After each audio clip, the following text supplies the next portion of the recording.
So good afternoon. So I'm a relatively new researcher at the Safra Center and the Institute of Life Sciences, Hebrew University.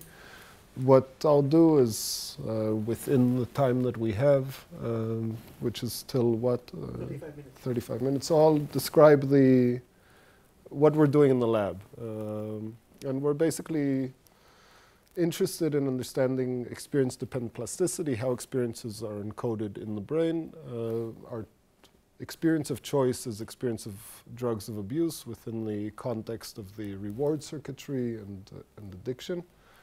And our approach is primarily a molecular one. We start from studying the transcriptional networks that are induced by drugs of abuse and then try to develop tools with which we can learn more about the circuitry, both at the molecular level and the neural circuit itself.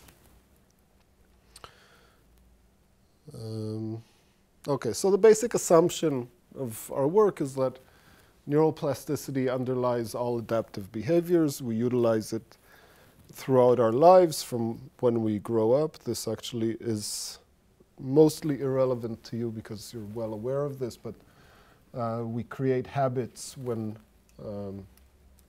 as children, and some of these habits can become maladaptive habits in adults, and we create habits that relate to food consumption, and again, we can easily create maladaptive habits. And this is another aspect of what we do in the lab, is to study food-related behaviors, or the rewarding aspects of food, and food in the context of anorexia and obesity models, which we think utilize a similar circuitry as that of addiction.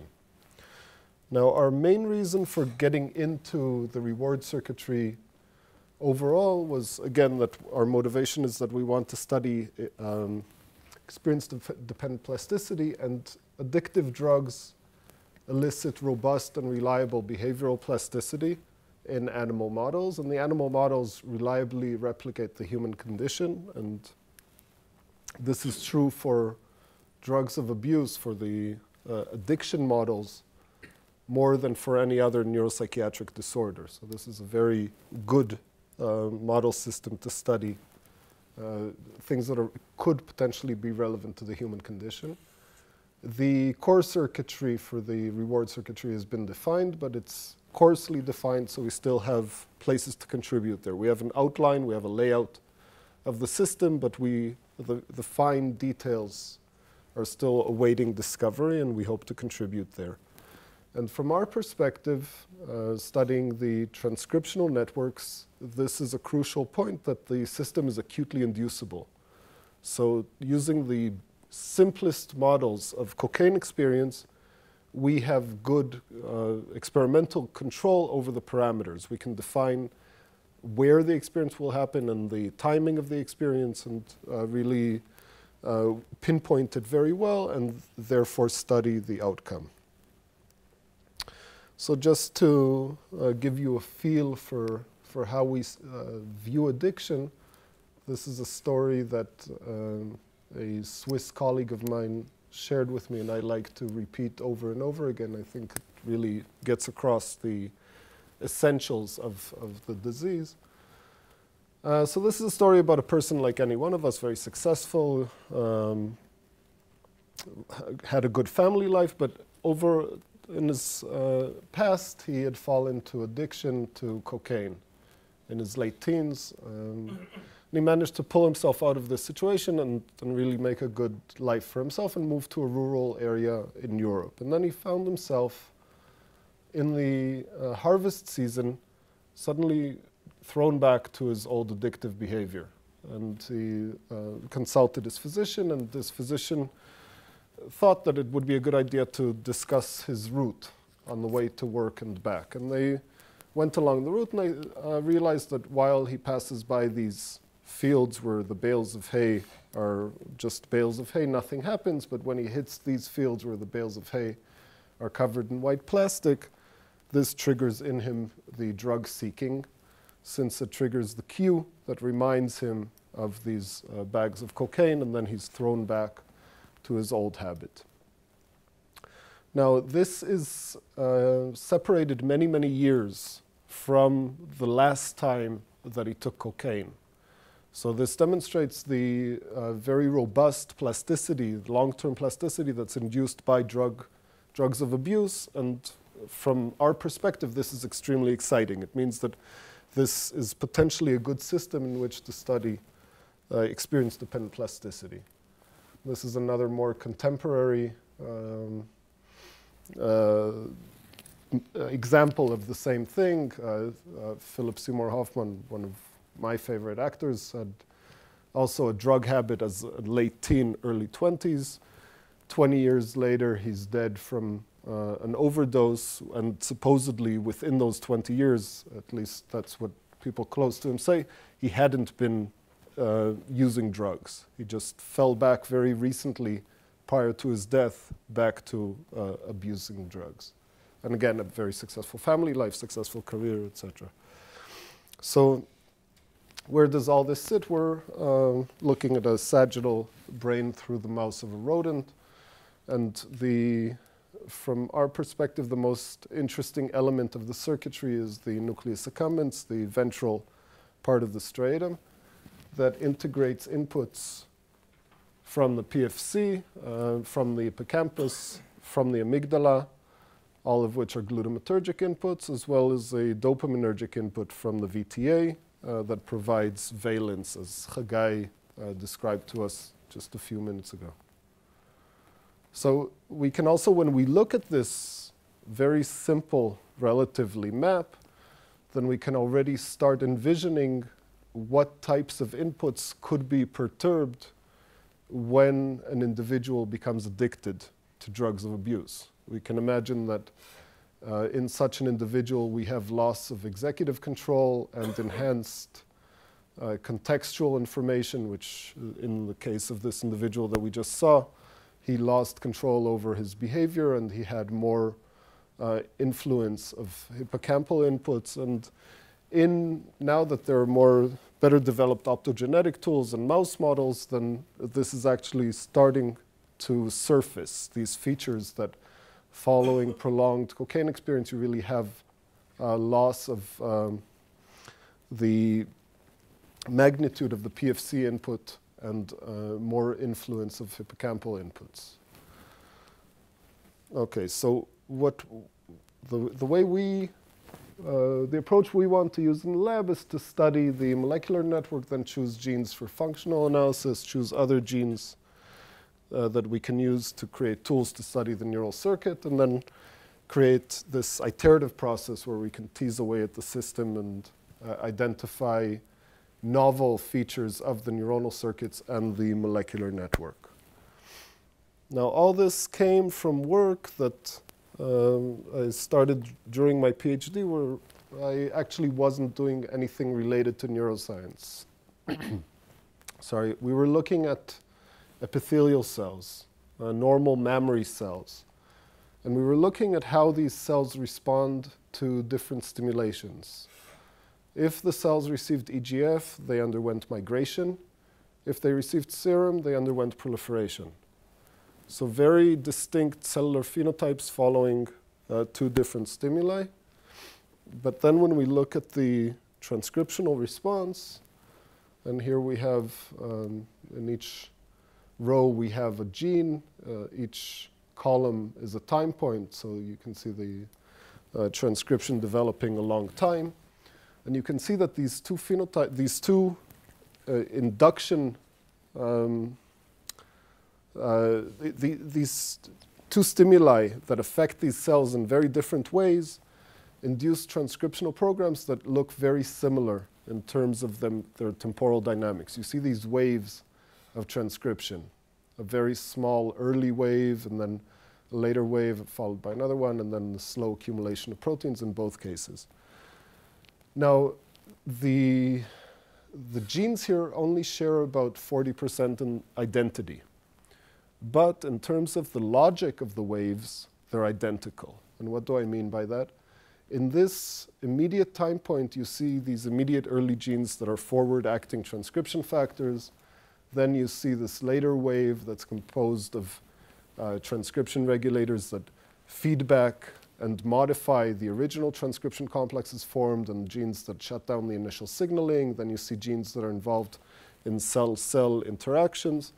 And only then later on, at the late time points, you see genes that are specific to the phenotype. So if the cell is migrating, you see genes that will be involved in removing it from its surroundings and redefining the way it interacts with its surrounding. And here you see genes that are involved in proliferation. So looking at this, and then looking at many other cells, we see that this appears to be a global feature of how cells respond to stimulation, whether they be neurons, immune cells, fibroblasts, different types of epithelial cells, you name it, they have a consistent logic. Why is this interesting for us if we want to study gene regulatory networks in the nervous system? Because we now have a filter through which we can, just by looking at transcription a long time, gain some insight into the potential function of a gene in the system. If it has this type of expression, and then it might be a transcriptional regulator that functions within a certain context, and this already provides us a lot of information. So using this approach, we went in to look at mice in the context of cocaine experience, using the simplest experimental regime to look at cocaine experience, which is behavioral sensitization. We start off by sensitizing mice to an environment where we measure their locomotor activity and inject them IP with saline, and then follows an acute exposure to cocaine. You see this jump in locomotor activity, which is very similar to what would happen to any one of you if you took cocaine now. You'd become hyperactive and would be very easy to assay the fact that you had changed your behavior. Then daily injections of cocaine result in this new steady state in their response to cocaine. Then comes a period of abstinence, where the mice are abstained from receiving cocaine. They go back to their home cage and they wait there for weeks until we come back to them and then give them a challenge dose of cocaine. You can see that the response to the cocaine challenge is the same as what they attained following chronic cocaine, actually elevated beyond that. So this, again, demonstrates the plasticity induced by the drugs of abuse and the maintenance of the modification that follows the chronic cocaine exposure. So we have this memory of the experience that's maintained within the system, and then we can go after and identify what leads to this persistent change in the response to cocaine. And this is actually the most relevant time point from the clinical perspective, because the problem clinically is not removing people from the drug, but it's actually their susceptibility to relapse to drug abuse, similar to the stories that I shared with you before. Then within these time points, we study the transcriptional program that's induced, with the idea that looking at the temporal dynamics, we can get some idea of the potential function of the genes that are involved. And we actually see a very robust and reliable response. So if the experiment is repeated by the same experimenter under the same conditions, it's identical. This is all nuclear accumbens? Yes. But we are profiling also from dorsal striatum, PFC, and we plan also, because we're also interested in feeding, to look in the hypothalamus and also hippocampus, because it's relevant to all paradigms, and it's the same. It's at no cost, basically. We already have the mice and the tissue. So if we look at the transcriptional responses following either acute cocaine or a cocaine challenge, you can see that they differ very much in the number of genes that are induced and the weight within each one of these waves that are induced. And when we compare the genes, this really doesn't look that well, the green and blue. But when we compare the genes between these two stimulations, then you can see that actually the transcriptional program is completely rewired when we're looking at a single injection of cocaine in mice that had cocaine experience in their past versus naive mice that received cocaine for the first time. And one of the major projects in the lab is to understand what underlies this rewiring of the transcriptional program, because we believe that this also might play a role in the long-term plasticity here. It's not only about synaptic modifications, it is about transcriptional plasticity and the roles of genes in encoding the behavior. I'll share with you another. Actually, I'm not sure I have. I'll skip this story. It's less important.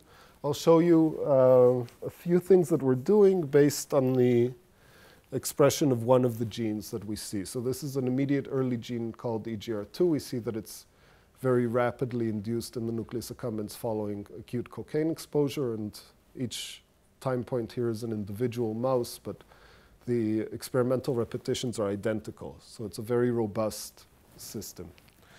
Now, if we knock down this gene by shRNA, we make a virus where we knock down the expression of the gene in the nucleus accumbens, and you can see that it's knocked down more than 95%.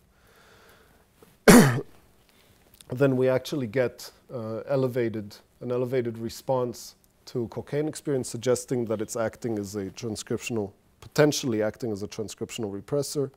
Here I actually meant to show you some data along these lines, but I didn't have the time to put that in. But we have some data where we profile transcription following knockdown of EGR2, and we see we can identify gene targets, and we have some idea of what's going on there in terms of the transcriptional program. Now, within the striatum, there are these two parallel circuits. The direct pathway that's mediated by D1 receptor expressing neurons, and the indirect pathway which antagonizes the function of direct pathway mediated by the D2 receptor expressing neurons. Given an experience, we don't actually have a way of identifying what subpopulation is encoding that experience. We don't know, right? Any experience you have is encoded by probably by some ensemble of neurons, but just looking at a slice or looking at a brain, you don't know what population is encoding that. Now, looking at the expression of this immediate early gene, EGR2, we saw that it's, there's zero background in mice that haven't experienced cocaine. You can't identify cells that express EGR2, but following cocaine, you see expression of EGR2 within a subpopulation, a very small subpopulation of the D1 receptor expressing neurons, suggesting that we could use it in order to identify a neuronal ensemble that's responding to cocaine experience. So for this, we took EGR2 Cre mice, knock-in mice that express Cre under the regulation of EGR2, inject them with a, stereotactically inject them with a virus that will conditionally express GFP, so that following cocaine, we get induction of EGR2 and Cre. Cre acts on this virus, inverting this cassette and enabling expression of GFP. So now we have a way of labeling the neurons that responded to cocaine experience. So we can identify a neuronal ensemble responsive to cocaine.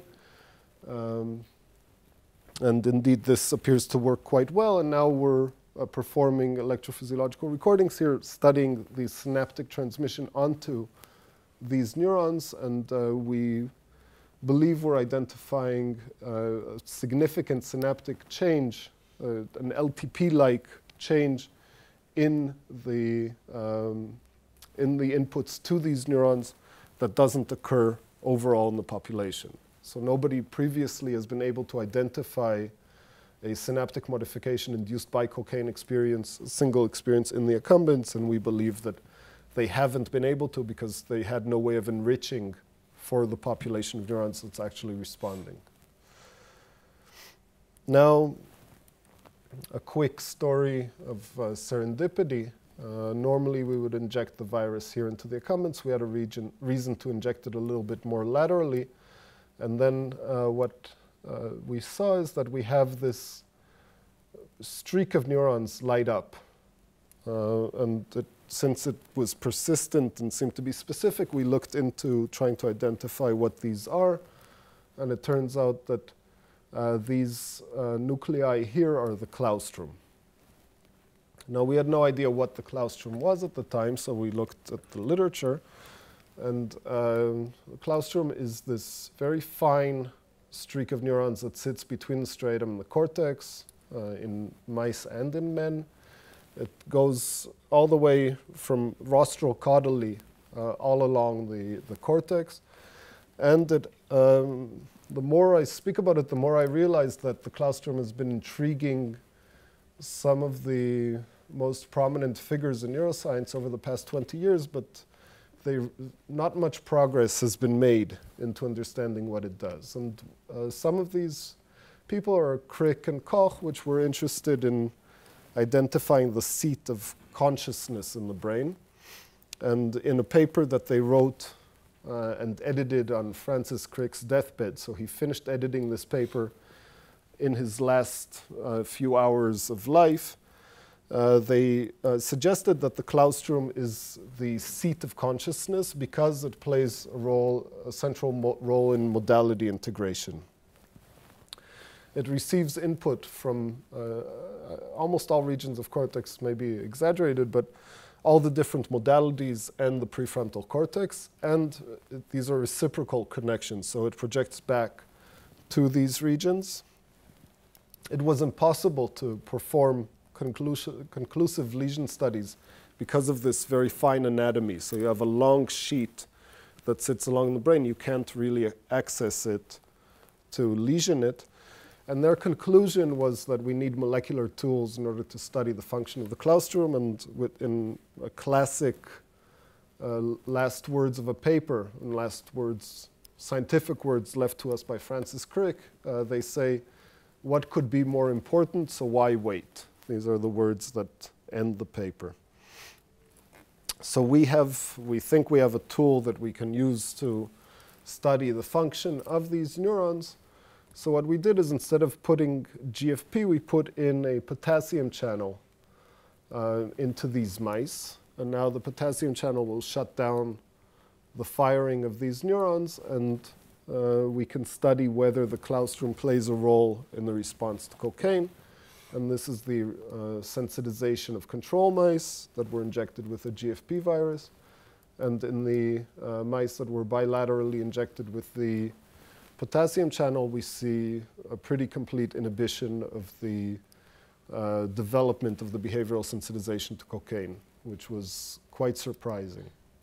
So the potassium channel is on the EGR2 promoter? No, this is the EGR2-Cre mice, and the potassium channel is put in double-floxed inverted in the virus. Okay. So the virus infects, and then you have this flipping. So the Cre is on the EGR. Right. What kind of potassium channels do you put through? This is KIR 2.1.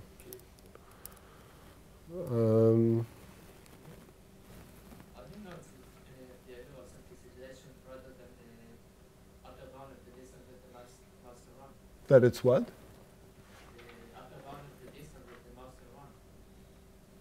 I don't understand what you're saying.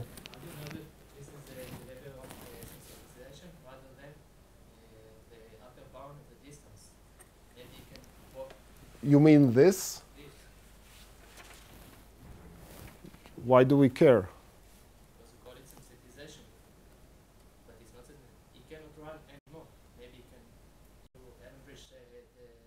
No, the sensitization is the transition from this state to this state. It's not the fact that it maxes out here. First of all, it's not true that it maxes out, because in the challenge normally it's further elevated. But this is great. This is the situation I want to see, is that I get a maxing out. In the 15 minutes test you give it cannot run much more. I don't see why that's a problem. It doesn't suggest that it's addicted or sensitive. These are the control mice that received. These are the same mice when they received saline This is the amount of locomotor activity they show. Yes. Yes. And then following cocaine, you see this elevation, and then it tapers off. Whether this is the maximal amount of activity that a mouse wants to show, or whether it's the maximal amount that it can show, I don't care. These mice will, if you give them another dose later, the locomotor activity will elevate a little bit more, but I don't see the problem. Okay. So here the sensitization is limited by the introduction of the potassium channel, suggesting that the claustrum plays a role in the reward circuitry, which wasn't suggested previously, and then it puts an onus on us to try to see how it could integrate into the reward circuitry, and for this we use another molecular tool that's out there, which is rabies virus, which will allow us to trace inputs into a population of interest. Here we're using a slightly more complicated version so that we can target the rabies virus to the population that we want to study, with the expectation that we'll be able to identify claustral neurons in red and then the inputs in green. And this also luckily worked quite well, and we can see, I don't know if you can make it out, but the claustrum is the red neurons along here. You see it also here in the sagittal section. And we could identify presynaptic inputs, and we're starting to piece together a three-dimensional model, trying to see how the claustrum could integrate. There are a few places that seem logical that they could be inputs from the basal ganglia into the claustrum, but it will take a lot more work to figure out how that actually works. Okay, so that's, I'll just, what I wanted to do is describe our approach in the lab. We start off by dissecting the transcriptional program. These are the people that are involved in that. I investigate the function of target proteins like EGR2, and those are the people that are doing that. And then use these tools to identify features of the neuronal circuit, be it the neuronal ensemble that's responsive to cocaine, or this new involvement of the claustrum. And these are the people involved in that. And that's it. Thanks you. Any questions? Behind the change to cocaine, do you see any other difference in the behavior of this claustrum inactivated? We're now only starting to look at that. General activity? General activity, there doesn't seem to be any change. Basal locomotor activity, not at all. But we believe, our working hypothesis is that claustrum is involved in modality selectivity, and attention in defining modality selectivity. And for that, we're trying to develop behavioral tasks that will ask whether a mouse can maintain attention to a task if we introduce noise from a different modality. And those are not easy tasks to perform in mice, but now we're only starting. We got the equipment, and we're starting to do that. Natural reward, food, water? I haven't looked. That's a good idea. I haven't looked. There are several attention-dependent drugs related to pain. So you can use painful stimuli and then do some other stimuli and see how animal will respond to initial painful stimuli. So we can discuss it later. Okay.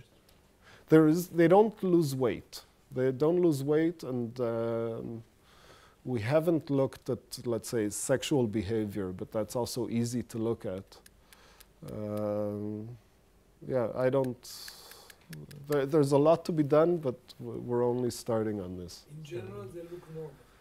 Yeah, yeah. You can, if you look at the cage, you won't be able to identify which was GFP injected or which one was injected with the potassium channel. They look completely normal, which might be problematic for if we believe that the claustrum is involved in attention, but I don't know.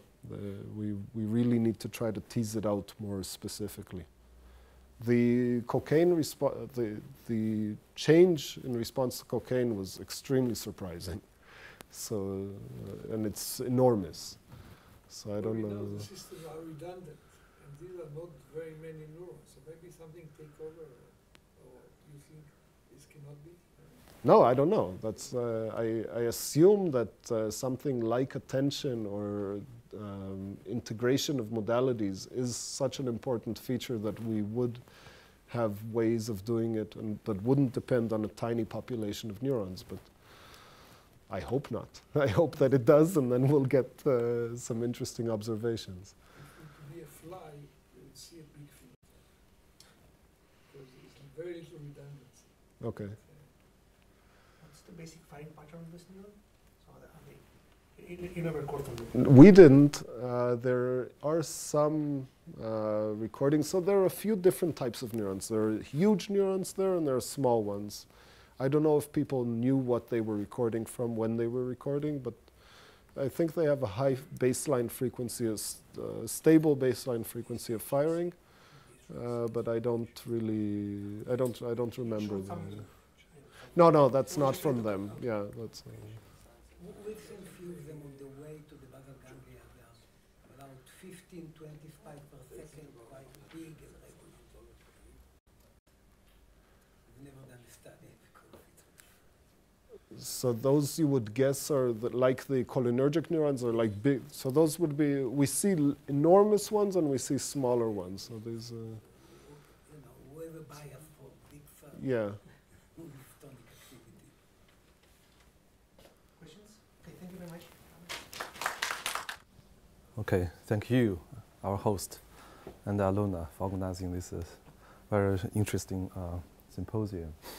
I would like to talk about, sounds like a more social topic, but I'll try to understand this social issue from neuroscience perspective.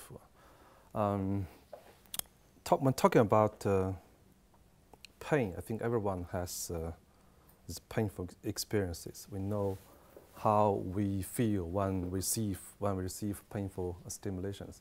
But we also understand how when we watch others in pain, we'll also understand others' painful feelings. Even though we don't have to look at others' expression, only look at like a painful stimulus applied to others, you know what this person is feeling. And possibly you also share this person's feeling, right? If you don't, I'm showing you a more video to see how possible to share the other's painful feeling. I don't believe that someone No, I don't. Okay. easier. Yeah. So how about this? I think most people, when watch this guy falling down, and you feel something on your own body, and you have this painful, distressed feelings, and this is what psychologists call empathy. So we understand and we also share others' feelings, right? We also call this stupidity. Yeah. So when we watch others in pain, we show expression, we show actions. Let's try to show that we understand and we share others' emotional states. During the last 10 years, I think, psychologists, social psychologists, try to understand the neural underlying mechanism of empathy, particularly empathy for pain. I think it's because it's easy to study. We show these videos very vividly. You feel, understand, and feel others' feelings. So we use fMRI and EEG, and so published a lot of papers on this topic. So basically, the basic finding and the basic paradigm is that we show human subjects like a painful stimulus applied to another person, or non-painful stimulus. And we contrast these to ask subjects to perceive painful, non-painful pictures. And when we contrast these two pictures, basically we found that the brain, the pain matrix is consisting of the anterior cingulate and the anterior insular, and also the S2, this somatosensory cortex. These people usually, this network usually is activated when ourselves receiving painful stimulation. So that's what we call the pain matrix. So this pain matrix is also activated when we watch someone else in pain. So people then argue that, okay, this underlying neural mechanisms that support us to understand, share others' feelings, that we experience pain and we empathize others' pain using similar neural network. So that's the basic idea for the neural mechanisms underlying others' pain. And also, when we watch others' painful expression, we can use EEG to record the brain signals, brain activity, to a pain expression or to a neutral expression. The basic finding is that when we relative to this neutral expression, perceiving others' pain expression will increase the activity in some time window, quite early, about 150 milliseconds after sensory stimulation. The brain activity over the frontal area is increased significantly to this pain expression compared to this neutral expression.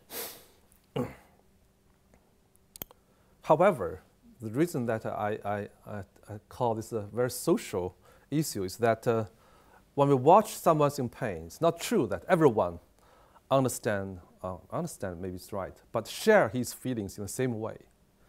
Imagine in such a situation, the in-group members kind of understand and share a partner's painful feelings very strongly, right?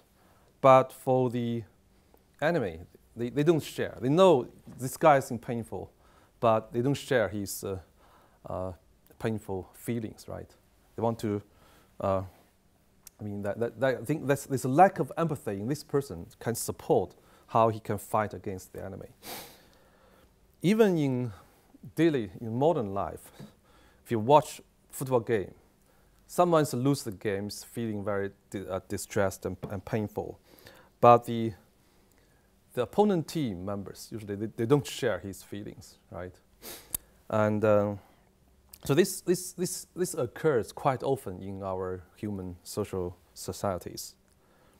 By looking at who understand and share a feeling, and who do not share a feeling, immediately you know who is your in-group member and who is your out-group member.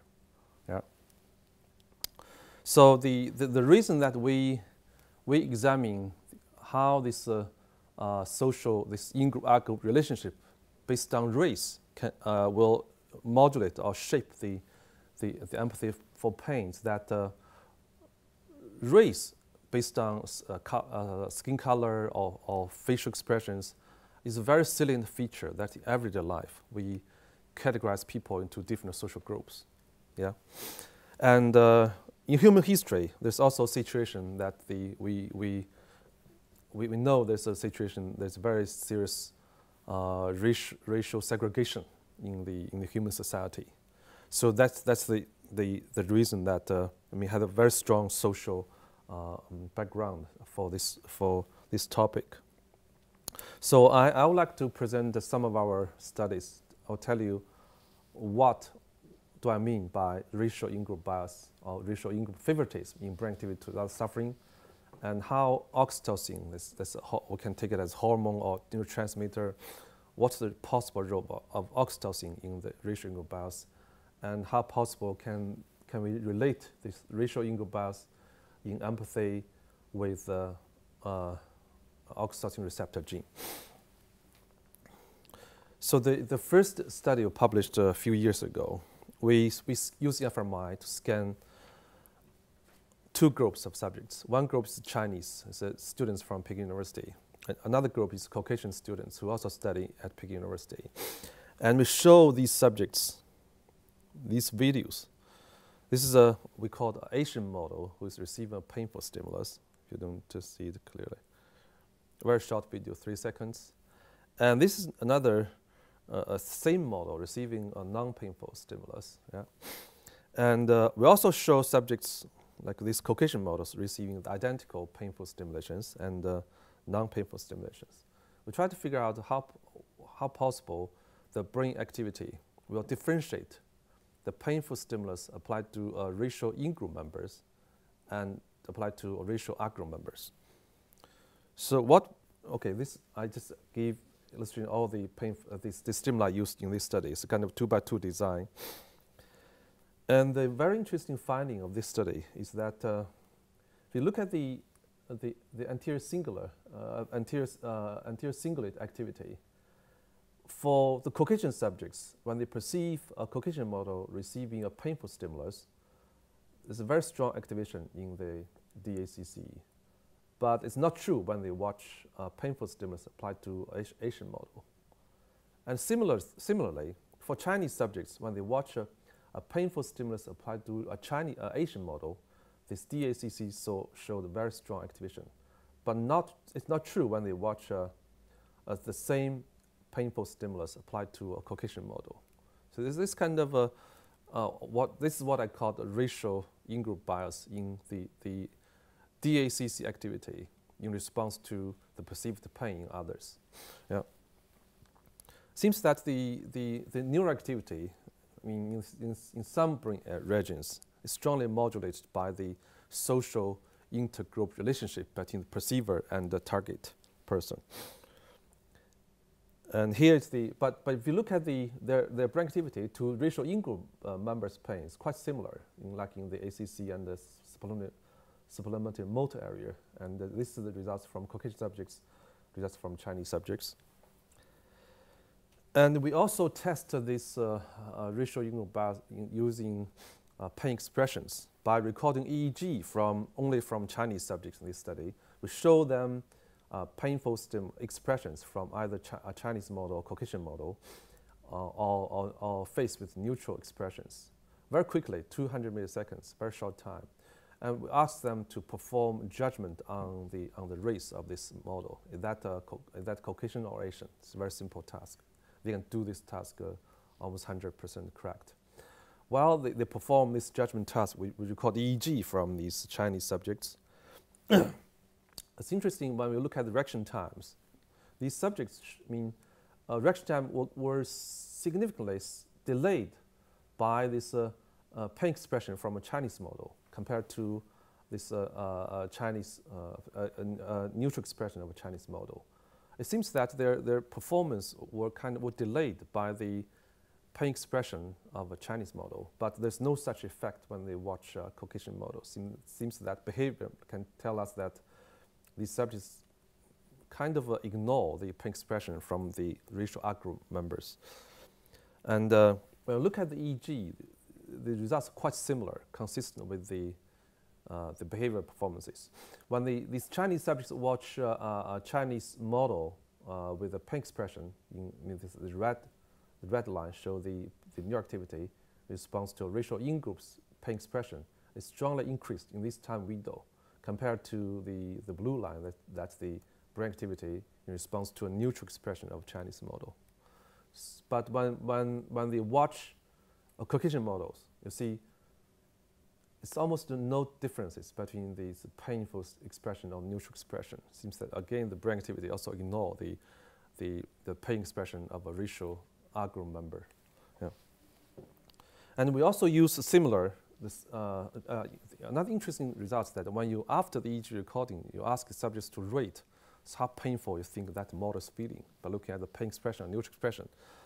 These explicit self-report did not show any bias. So this culture do not tolerate such a in-group bias. So they don't show any evidence of racial bias in the subjective reports. And the next study, we use fMRI to scan these Chinese subjects. But in the same task, when they perform a race judgment on the pain expression of a neutral expression of either racial outgroup members or racial in-group members. And we found that similarly, again in this anterior cingulate and the supplementary motor area, which showed a very stronger activity in response to a racial in-group member's pain expression compared to the pain expression of a racial outgroup member.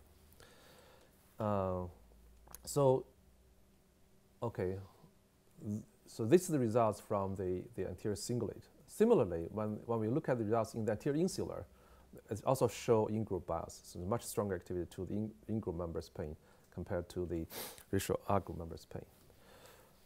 So after we published these studies, there's several groups from Italy and from America. They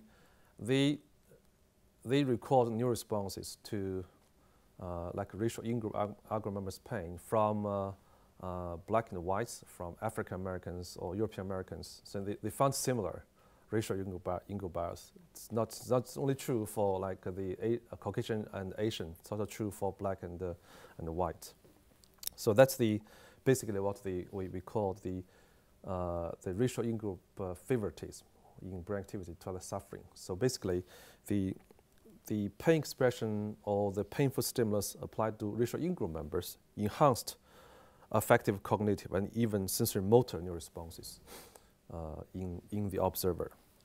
Did you check children? No, not yet. No. And then, so this is the study we tried to test what's the role of oxytocin in the in-group bias. The reason that we test oxytocin is that during the last few years, social psychologists have very interesting findings about how the oxytocin influences our human being social behavior. They found that the oxytocin can kind of increase our social trust and increase this social binding. So it's a lot of such effect. So we tested whether or not, the question is whether or not the oxytocin can increase our neural responses to the perceived pain in others. And if this is true, whether this effect can be similar for the neural response to the in-group members' pain and the neural response to the out-group members' pain. So can the role of oxytocin in empathy be modulated by the social intergroup relationships? And we use a very similar paradigm and the task. We show subjects, Chinese subjects, this pain expression, neutral expression, and they perform a race judgment on these phases. But before we record EEG, we give subjects either oxytocin or placebo. So this is this is a between subject group design, I think. This is injection. How you do it? We use the spray into the nose. Yeah, it's quite easy. It's quite popular. Easy to do in psychology. Yeah. 24 units for each subject, and about 40 minutes after the oxytocin treatment, we record EEG because that's the time the oxytocin in the brain will reach the peak. So that's why we have a time delay. And interestingly, when we look at the EEG results, so this is the results in the placebo condition. It's quite similar to the previous findings. So these Chinese subjects show much stronger activity, increased activity to the pain expression of Asian model, but no such effect to the Caucasian model. But look at the results in the oxytocin condition. There's still no any empathic neural responses in response to the Caucasian's pain expression. But when we look at the neural responses to Asian model's pain, this effect was significantly increased in this time window. If I plot the mean value, the mean EEG value in that time window, you can see that. So when they watch, this is the empathic responses in placebo condition. That's in the results in the oxytocin condition. So this effect amplitude is much stronger than that observed in the placebo condition. But when we look at the results, the EEG activity in response to racial R group members' pain expression, there's no effect. So it seems that whether or not this oxytocin can enhance our empathy for this pain, it's strongly modulated by this in-group, out-group relationships. Yeah. Okay. It also, I think, suggests that the oxytocin may play a different role in neural response to the in-group and out-group's pain expression.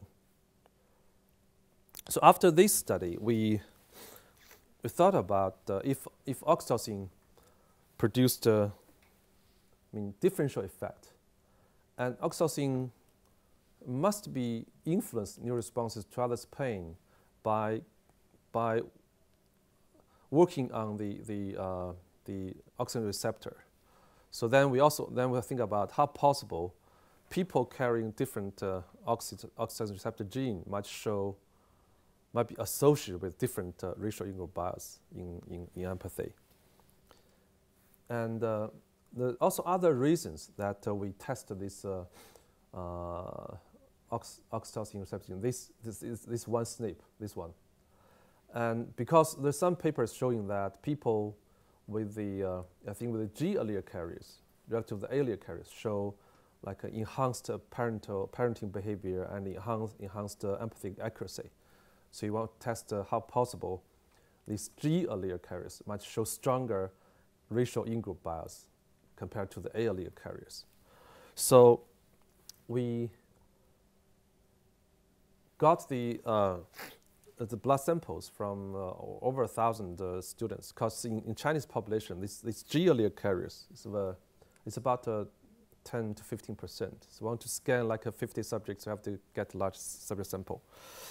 Then after we got subjects, the genotype, then we scan these subjects using fMRI when they watch these video clips that show painful stimulation applied to in-group members' pain or applied to out-group members' pain. Oh, sorry, I think I make here. This in-group members' pain, this out-group members' pain. And interestingly, for these subjects, their self-report already show kind of a bias. So you see the yellow bar are the self-report of a pain intensity rating. Like when we show this video, ask subjects to report how painful you think that that person is feeling. Okay, they report a greater this pain intensity when the same identical painful stimulus applied to a Caucasian Chinese model compared to a Chinese model compared to a Caucasian model. So for both groups, for both genotype groups, either G allele carrier or A allele carriers. So when we look at the fMRI results, so basically, compared to the non-painful stimulus, painful stimulus activate the whole pain matrix, including the anterior cingulate, the insular, the S2 bilaterally. It's true for both G allele carriers and A allele carriers, either when they watch Asian models in pain or watch Caucasian models in pain. But when we look at to do this two sample comparison, we found that relative to the A allele carriers, the G allele carriers indeed show much stronger in-group bias. So that's so you see the yellow bar is the ACC activity in response to Asian models' pain. But this blue one is the ACC activity in response to Caucasian models' pain. So you see there's no differences in the A allele carriers, but for G allele carrier, this activity is much stronger when they watch Asian models receiving painful stimulation compared to a Caucasian model.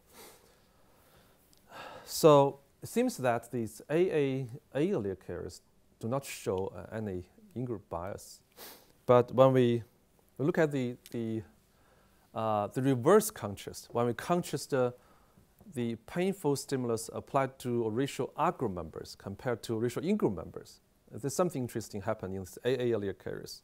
So the nuclear accumbens, so this NACC actually show a stronger activity to the racial out-group members' pain compared to the racial in-group members' pain. So there's kind of a reversed racial in-group bias in these A allele carriers. So it's not true that they don't show any in-group bias. They show in-group bias, but in different brain region. And we know that this NACC is a reward, part of the reward system. So this bias might have very different meanings in terms of in-group bias. It could be like, in this study, we didn't ask subjects do you feel good when you watch other people receiving painful stimulus, but could suggest that there might be some kind of reward activity in the brain, in this AA's brain, when they watch out-group members receiving painful stimulus. That was 90% of the population? It's about, it's about 85%. That's scary. Yeah.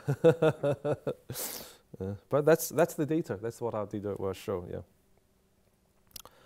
And also we also check how this in-group bias, the neuroresponses when we talk about the in-group bias in this neuroactivity can predict people's attitude and their prosocial motivation.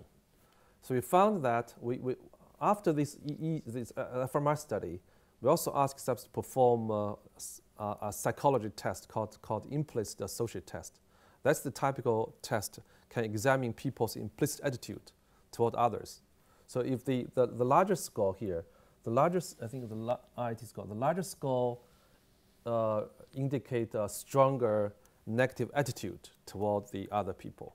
So see that this ACC activity kind of positively predict people's implicit attitude toward the other group. So the stronger the ACC activity, and the stronger their negative attitude, implicit negative attitude toward the other people. But for the AA carriers, they don't show such a correlation. Yeah. But when we look at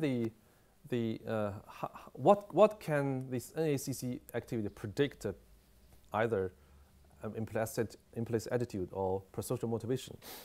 So my students had this very interesting design. So after this functional MRI study, we told these subjects that we're going to have another new experiment. In that experiment, there will be a Caucasian subject and Asian subjects.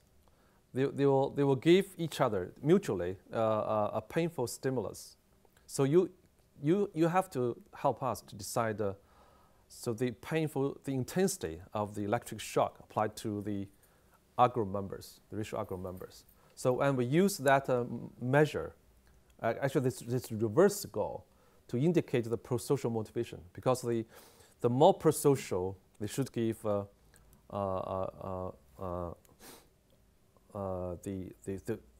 decreased pain intensity applied to the other people. So it seems that we found that for these allele carriers, their NACC activity is negatively correlated with the prosocial motivation. So it means that the stronger the NACC activity, then the weaker their prosocial motivation. So it seems that this is consistent with maybe with the idea that this NACC activity is associated with kind of reward. Yeah. So I think this fMRI study suggests a potential association between this gene and the racial in-group bias in the ACC activity and NACC activity. These two different systems people call different motivational systems. Yeah. And so the story sounds not that good, right? But we also test even we know that people have this evidence. I think it's quite robust evidence for the in-group bias. It's not only the in-group bias in response to pain, but also there's also evidence for the in-group bias in response to other like fear, emotional expressions, and sad. So we thought, how possible can we use any manipulations in laboratory or any life experiences can help us to reduce such in-group bias. Yeah. So we tried one study. The idea is that if we include other race person into your own team, your own group, that may help to reduce such in-group bias. So in this study, we asked subjects to come to the lab and told them, okay, you are going to join one team, either blue team or green team, to perform a competition game with the other team. If you choose, for example, if you choose blue team, then you have to remember all your team members, we call this fellow team members, either Chinese or Caucasian. You also have to remember the opponent team, like the opponent team members. So after they can remember all these, the fellow team and the opponent team, then we record their neural activity in such a task, similar to the PER studies. So interestingly, we found that if you look at the EEG results, for the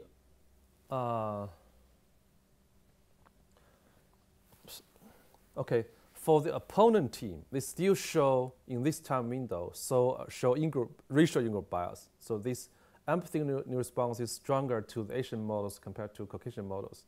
If you look at the neural activity in response to the fellow team, they show similar empathic neural responses to either to Asian models or Caucasian models. it seems that it's a very short time manipulation. It just changed the intergroup relationship. It can reduce the racial in-group bias we observed in the previous studies. Yeah.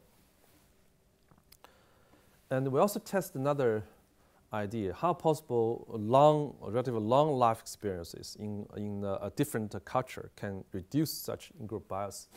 So we scanned a group of Chinese who either born in Europe or in Americans, or they were born in China but immigrated to European and Americans at very young age.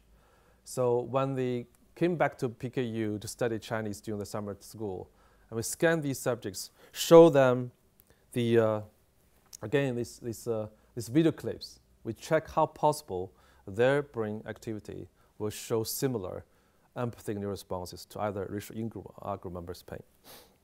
Yeah. And indeed, we found that in all these brain areas, like in the ACC, the SMA, and also like the insular, and even the S2, even the S2. So they show quite similar, comparable neural responses to the perceived pain in either Asian model or Caucasian model. So they don't show the in-group bias. It seems that life experiences can also reduce such an in-group bias significantly. So and also their empathic responses in response to the in-group members' pain and to the out-group members' pain, in-group members' pain and out-group members' pain show kind of positive correlation. Okay, so to summarize, I think after we observe this neuroscience evidence for racial in-group bias in empathy for others' pain, and we also show that a simple social group manipulation and also real-life experiences can also reduce such racial in-group bias. We have also testing some other psychological manipulations, like the personality trait priming procedure. We also show evidence that kind of manipulation can also reduce the in-group bias. Yeah. So in psychology, there has been some theories to explain why people empathize others. Even I think in animal world, when in-group member is attacked by out-group member, and the in-group member can come over and to help. So that people explain the empathy is a proximate mechanism of prosocial altruist behavior. So we help others because we understand and share others' feelings. That's why we help. I think this is similar for human beings. We explain why people help the others. So empathy could be underlying neural mechanisms that support humans' altruist and prosocial behavior. But however, I think our data showed that the social group relationship can strongly modulate our empathic neural responses. And so in that sense, I think the empathy could be, a double-edged sword. It can help us to understand our in-group members' feelings, but also resulted in absence of empathy for your enemy's pain. But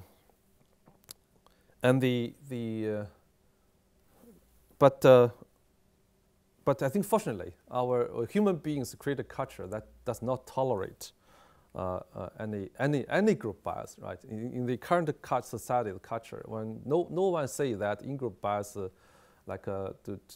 do not understand or share others' feelings is the right thing.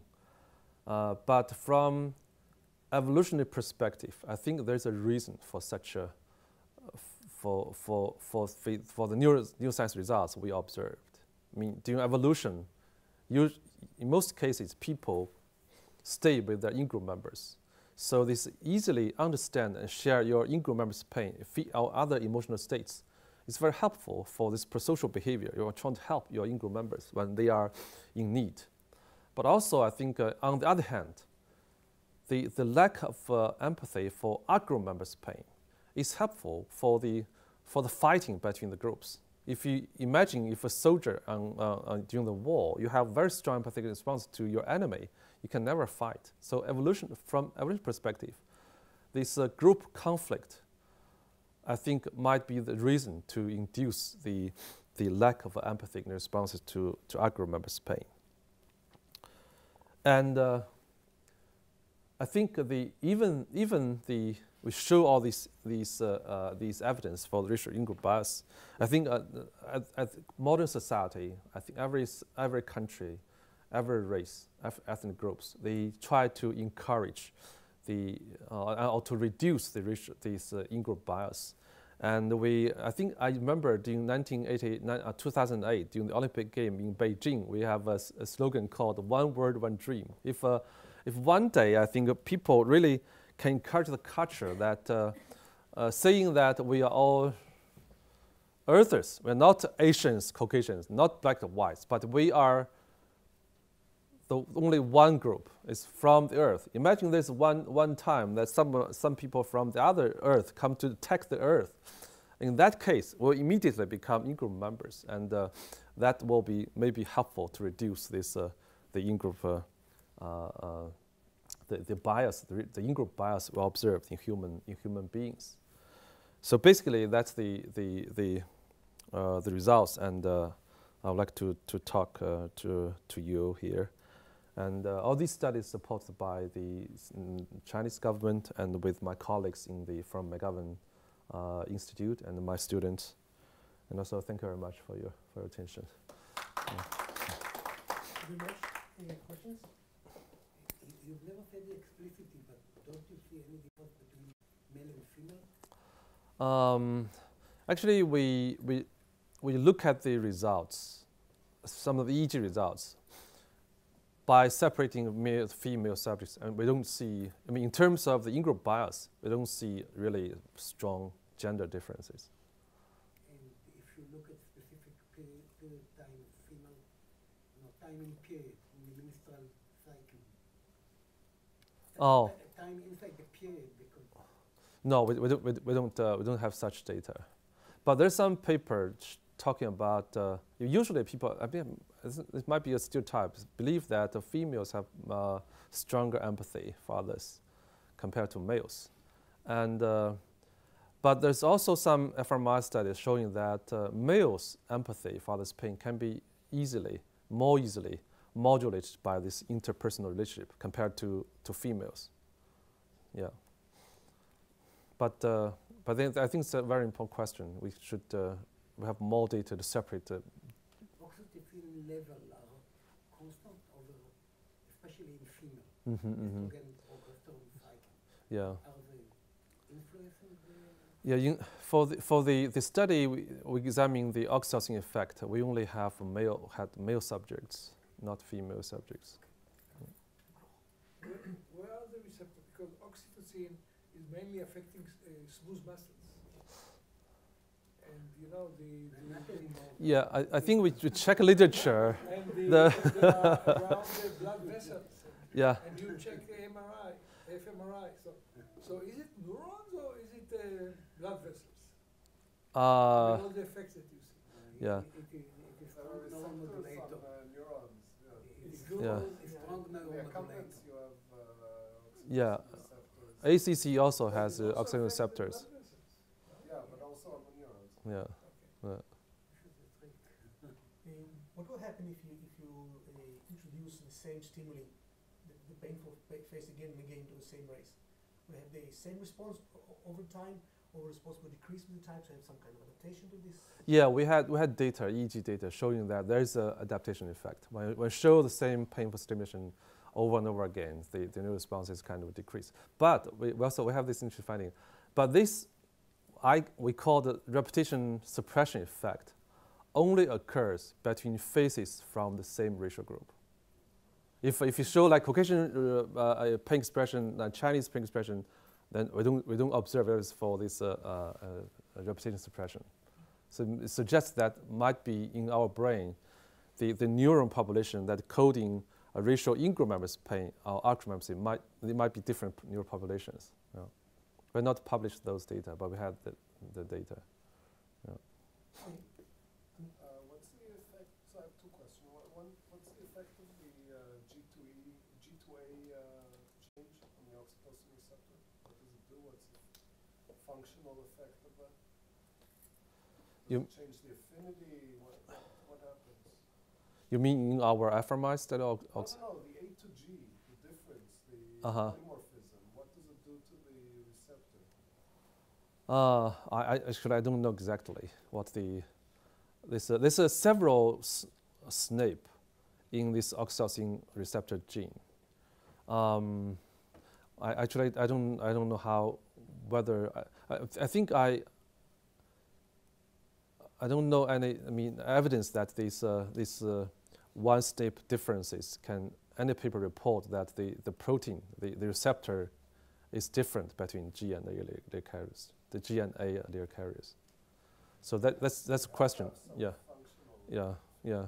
Sure, I believe so, but I don't know. There's The other the answer. question is like Asians are a huge group, and I assume within Asians there are many subtle or not subtle influences, and maybe even like if you had Asians, Chinese people look different populations within China, or Japanese, you might be able to Yes, pull out, yeah. The intergroup variation, but the interpersonal variation, actually you look at these results. Actually, I think there's the variation across individual subjects. And can you tease it out according to geographic or other features? No, we didn't do that. We have, I think we have about 25 subjects in this group. I mean, they from different regions of China. It could be an interesting question. Like students in Beijing, they have a lot of experience. They have the next experiences, yeah. But for those in the I don't know, the other areas, maybe how this life experience can. So according to our study, this kind of life experience should reduce the in-group bias. But again, these students show this bias here, right? There was a theory correlating between the action of mirror cells and empathy. Mm-hmm. And my question is whether in the animal models, in monkey, could you record activity of mirror cells while teaching the monkey this other monkey in pain? No, I don't know any study that really examining the monkeys' empathic responses to other monkeys' pain. No. Okay, thank you very much. Let's thank all our speakers for the session. Thank you.